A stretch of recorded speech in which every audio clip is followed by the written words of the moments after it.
नमस्कार दोस्तों, शक्ति एंटरप्राइजेस की नई वीडियो में आपका स्वागत है। आज जो मैं आपको कंप्रेसर शो कर रहा हूँ, ये कंप्रेसर है i10 ग्रैंड डीजल के लिए। ये दोस्तों, apart from i10 grand diesel, accent diesel के अंदर भी यही कंप्रेसर फिट होता है। ठीक है दोस्तों, तो ये जो कंप्रेसर है, इसको मैं आपको शो करता हूँ।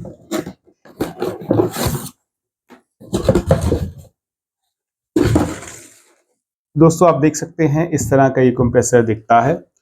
जो i10 ग्रैंड डीजल का कंप्रेसर होता है, वो पेट्रोल के कंप्रेसर से बहुत ही आइडेंटिकल होता है। ऑलमोस्ट सेम दिखते हैं दोनों, बहुत ही माइनर सा डिफरेंस होता है, जिसकी वजह से फिटिंग में प्रॉब्लम आती है। ये जो कंप्रेसर है, ये स्पेसिफिकली है i10 ग्रैंड डीजल और एक्सेंट डीजल में फिट होता है। सबसे पहले दोस्तों, आप देख सकते हैं ये इसका कपलर है,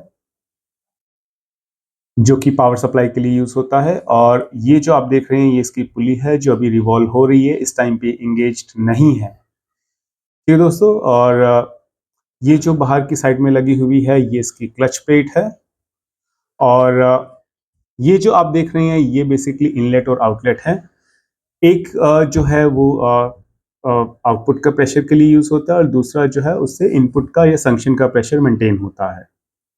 तो बेसिकली कंप्रेसर जो होता है, वो दो तरह के काम करता है। एक ये आउटपुट प्रेशर बनाता है, जिससे क्या होता है कि जो इसके अंदर की गैस होती है R134A, उसको ये पंप करता है कंडेंसर के अंदर। कंडेंसर के थ्रू ये जाती है कूलिंग कॉइल या इवेपोरेटर के अंदर, और वहां से जो है संक्शन का प्रेशर फिर से क्रिएट होता है, और वहां से जो है वापस जो गैस है इसके अंदर संक्शन के थ्रू वापस कंप्रेसर के अंदर आ जाती है। ठीक है दोस्तों, और आप इसकी फिटिंग देख सकते हैं, 1 2 3 4 बोल्ट की इसकी फिटिंग है। और ये आप देख सकते हैं इसकी back plate from the back side. और इसके साथ ही दोस्तों, ये जो है दूसरी साइड है कंप्रेसर की। और कंप्रेसर किस तरह से वर्क करता है, ये भी मैं आपको एक्सप्लेन कर देता हूँ। तो जैसे ही आप एसी का स्विच ऑन करते हैं, यहाँ से ये कपलर के थ्रू जो करंट है वो जाता है मैग्नेट कॉइल के अंदर। और जैसे ही मैग्नेट कॉइल के अंदर करंट जाता है, ये जो क्लच प्लेट है इस तरह से प्रेस हो जाती है। ये दोस्तों, एक क्लच प्लेट इस तरह से प्रेस होती है। प्रेस होने के बाद में जो पुली है ये इंगेज हो जाती है, और इंगेज होने के बाद में ये पुली को बेल्ट जो इस तरह से घुमाती रहती है, और जो अंदर का जो सिस्टम है उससे आउटपुट प्रेशर क्रिएट होता है। आउटपुट प्रेशर के साथ ही क्या होता है कि जो कंप्रेसर होता है वो हीट करता है। जो गैस और वो लिक्विड फॉर्म में होती है, जो कि जिसको हीट करके वापस से गैस फॉर्म में कन्वर्ट करता है कंप्रेसर। और फिर जो कंप्रेसर होता है ये उसको पंप करता है एज अ हॉट गैस, गर्म गैस के उसमें इसको पंप करता है। और वो जो है कंडेंसर के अंदर जब गैस फ्लो होती है एक ट्यूब से दूसरे ट्यूब के अंदर, तो वापस से गैस ठंडी होकर पहुंचती है कूलिंग कॉइल में, और कूलिंग कॉइल से आपको जो है ठंडी हवा आती है आपके ब्लोवर से। और वापस से क्या होता है, जो संक्शन का जो पॉइंट है वहां से वापस जो है गैस संक्शन के थ्रू वापस कंप्रेसर के अंदर आ जाती है, और फिर से जो प्रोसेस है वो फिर से स्टार्ट हो जाता है, गैस को फिर से गर्म करके आउटपुट प्रेशर जो है वो क्रिएट होता है। तो इस तरह से कंप्रेसर वर्क करता है। और किस तरह की प्रॉब्लम्स आपको जनरली कंप्रेसर में आती है, ये मैं आपको बता देता हूँ। कई बार क्या होता है कि कंप्रेसर की जो सील्स है, जैसे यहाँ पे आप लाइनिंग देखेंगे सिल्वर कलर की, यहाँ पे भी सिल्वर कलर की जो लाइनिंग आपको विजिबल है, और बीच में एक लाइन यहाँ पे है, तो बेसिकली ये कंप्रेसर की सील्स होती हैं।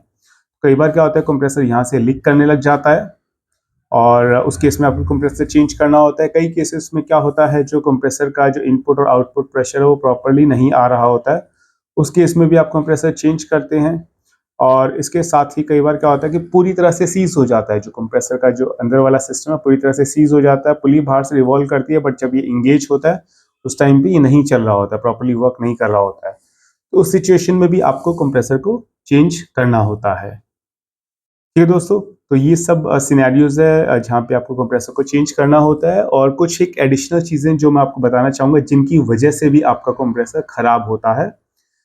तो मोस्टली क्या होता है फ्रेंड्स, आपका जो रेडिएटर है अगर वो चॉक्ड है, अगर उसके जो ट्यूब्स है वो चॉक्ड है, बंद है, डर्ट है उनके अंदर, उससे क्या होता है कि जो हीट होती है वो एग्जॉस्ट नहीं हो पाती है, जिसकी वजह से भी आपका कंप्रेसर जो है एक्सेसिव हीट की वजह से भी खराब होता है। इसके साथ ही कई बार क्या होता है, जो रेडिएटर की फैन मोटर होती है, आजकल की जो न्यू लेटेस्ट मॉडल्स आ रहे हैं उनमें जनरली 2 फैन मोटर होती है, एक कंडेंसर के लिए, एक रेडिएटर के लिए, जिसको हाई स्पीड और लो स्पीड मोटर भी बोलते हैं। कई बार क्या होता है कि वो प्रॉपर्ली वर्क नहीं कर रही होती है, जिसका काम होता है हीट को कंडेंसर से और रेडिएटर से एग्जॉस्ट करना।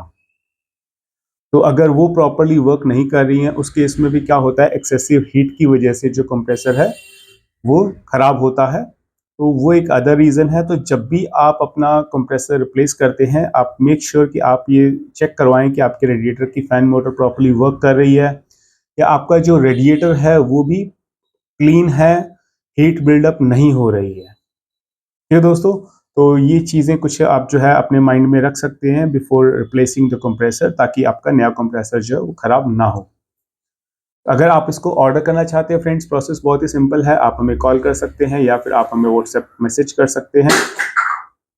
ऑल ओवर इंडिया हम लोग जो है डिलीवर करते हैं। ये दोस्तों, और ये जो कंप्रेसर है इसको हम apart from the company packaging, बहुत सारी एक्स्ट्रा पैकेजिंग हम लोग यूज़ करते हैं और आप तक सेफ डिलीवरी हम प्रोवाइड करवाते हैं। Thank you so much for watching this video friends. Have a good day. Bye.